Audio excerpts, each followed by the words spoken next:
A number of my students have a tendency to pronounce the O sound when it's at the end of words. They pronounce it more like an sound. So for instance, San Francisco often becomes San Francisco. Don't forget to subscribe to the channel.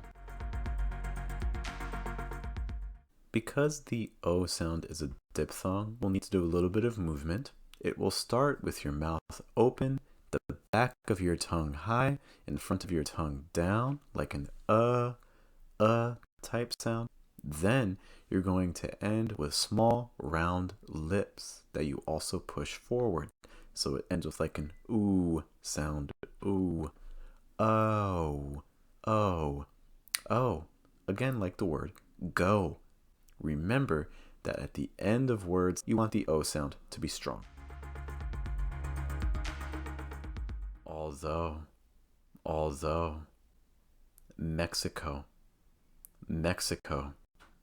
casino, widow, elbow, placebo,